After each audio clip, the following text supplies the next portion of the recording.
Hi guys, Korean movie recapped here. Warning, spoilers ahead. Today, I'm going to recap an action fantasy film released in 2018, entitled Psychokinesis.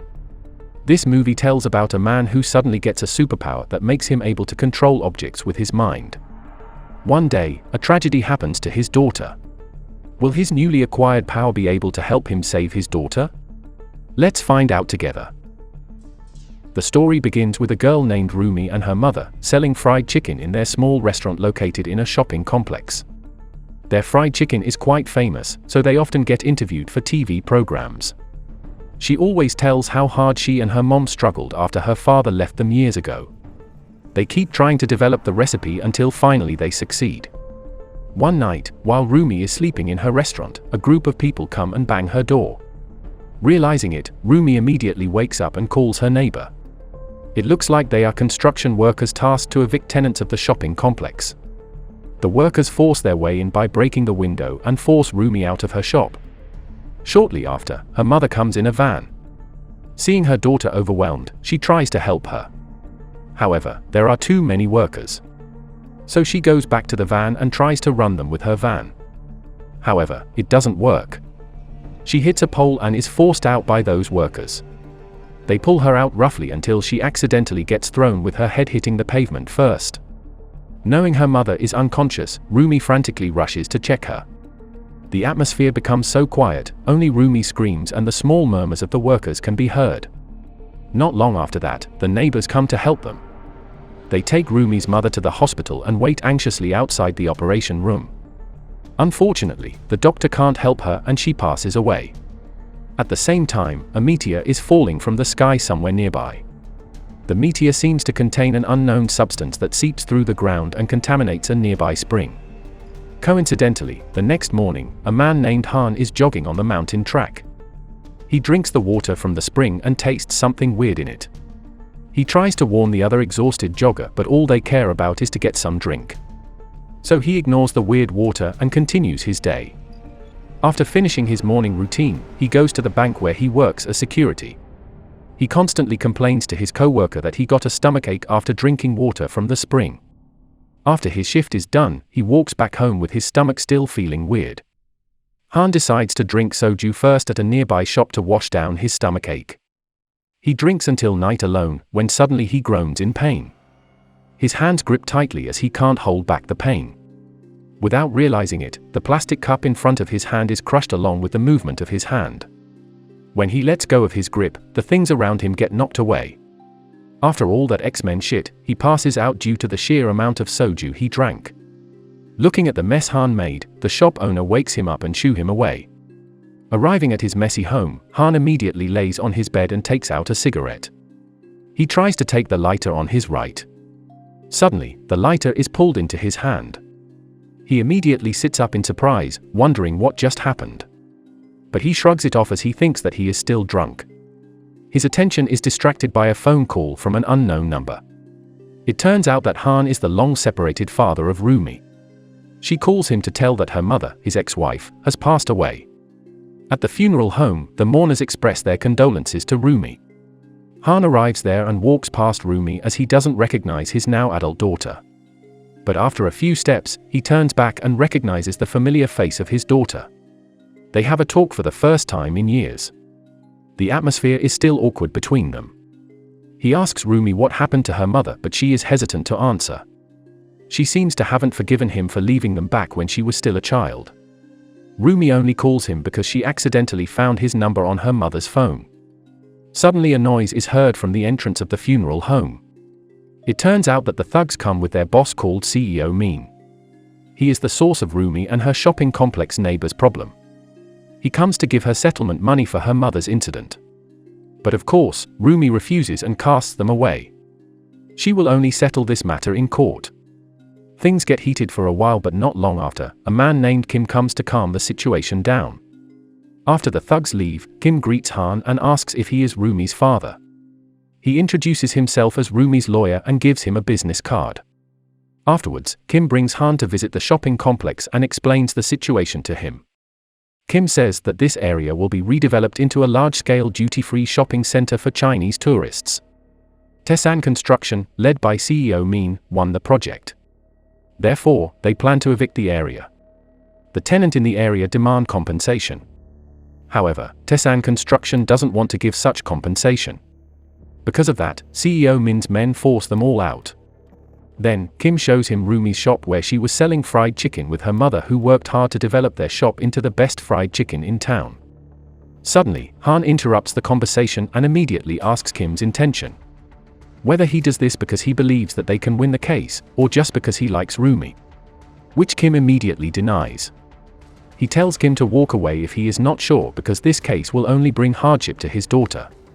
As Han walks away, Kim assures him that they will definitely win the case. Ignoring his words, Han continues walking away. Han intends to take a smoke break, but he stops for a moment, remembering Rumi's gaze on him. In frustration, he throws the cigarette that he holds, and the things around him suddenly get thrown away too.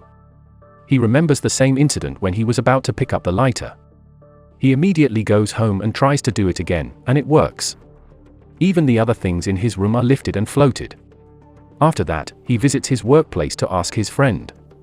He asks if a magician can make a lot of money. It looks like he tries to find a way to commercialize his newly found power. But seriously, a magician? Dude, you can be so much more. The next day, Han comes to Rumi's mother's funeral. Then, they return to the shopping complex and plan a revolt. However, Han says that it is impossible to fight against those workers once the bulldozers came to demolish the place. He also asks Rumi to drop the resistance and come with him and continue her studies. This negativity sparks a fight between Han and several people there, including Rumi. Rumi then asks him to leave, and so he leaves. Later that night, Han visits a nightclub that his friend mentioned. He tries to apply for a job with his superpowers as a magician, and he gets accepted. Money is not a problem now. The next morning, Kim and Rumi meet with the prosecutor's direct supervisor of her mother's case to help them reinforce the evidence they have. Unfortunately, he says the evidence is not strong enough. Kim says that there is actually evidence recorded by a car's dashboard camera. However, the owner said it was fake. CEO Min must have met him first. At the end of the meeting, Kim plans to visit the owner of the car to persuade him, and Rumi returns to the shopping complex. At the shopping complex, Han is already waiting for Rumi. After she comes, Han asks Rumi to have a private talk. There, Han shows his superpower to Rumi. He says that he got a job because of this ability and asks Rumi to start a new life with him. However, it seems that Rumi isn't interested in that. It looks like she still doesn't realize his true power yet. She even gets angry and asks whether Han only learned about silly tricks during these 10 years. Rumi thinks that Han always runs away from trouble and is an irresponsible father. Although Han has told her the reason why he left was to save the family from debt, Rumi still comes out and leaves him. Han walks home while imagining the past when he left the young Rumi. Suddenly, he sees CEO Min and his men getting ready to head to the shopping complex. Witnessing this, Han rushes back. In the shopping complex, several men on the rooftop see CEO Min's entourage and immediately call their colleagues downstairs. They all get ready to face CEO Min and his men. Some of them went to call the police. When CEO Min and his men arrive, they immediately get into a fight. CEO Min and one of his men just see and record the incident. In the midst of a fight, Han comes to help. With his power, he defeats dozens of people in one punch. Everyone there is shocked by Han's power. Even CEO Min's men lost their will to fight back anymore. The fight stops after one of the neighbors manages to bring policemen there. After that, they all go to the police station to report the incident, and both parties claim to be victims. Rumi tries to convince the police that CEO Min and his men attacked them. CEO Min denies it and blames Han for hurting his men with weird power. He then shows the recording as evidence. But at a glance, it just looks like Han flailing his hand into his men. This makes CEO Min, who explains it passionately, look like a lunatic. The police tell them to go home and settle this as both parties' fault, as the evidence looks silly. When leaving the police station, they laugh in relief because they managed to get a small victory on CEO Min and his men. They also thank Han for helping, as they seem to start welcoming him to the community. They return to the shopping complex and close the road with various objects that Han moves with his power. This makes CEO Min's men frightened and runs back to their base. On the other hand, CEO Min gets a call from his superior to have a meeting. He wonders what it's about. The following day, CEO Min meets with Director Hong to talk about the project. Director Hong at first shows a friendly manner. But then, she sends some people into the room to beat CEO Min. Director Hong asks what the problem is that causes the eviction to be delayed. CEO Min tells her about Han. So Director Hong starts to construct her plan. It starts with her leaking Han's power to the media and setting up a bogus expert who talks nonsense about his dangerous ability. The next morning, 2 policemen come to the shopping complex to arrest Han for no apparent reason. Rumi immediately calls Kim and tells him about it. Not long after hanging up the phone, Kim gets another call from the prosecutor informing that Rumi's mother's case is over, since someone confessed to killing her. It's all Director Hong's plan. She also tells CEO Min to change the company name and work under a different company name to avoid trouble and get the police on their side. Not long after that, a group of police officers approaches the shopping complex to evict and demolish the area. Commotion and chaos ensue. At the same time, Director Hong meets with Han in the police station. She thinks that his power is interesting and gives him a choice to serve under her. Otherwise, she will make him the enemy of society. Then, on the way to his cell, Han sees the incident on TV. Knowing his daughter is in danger, he immediately uses his powers to escape.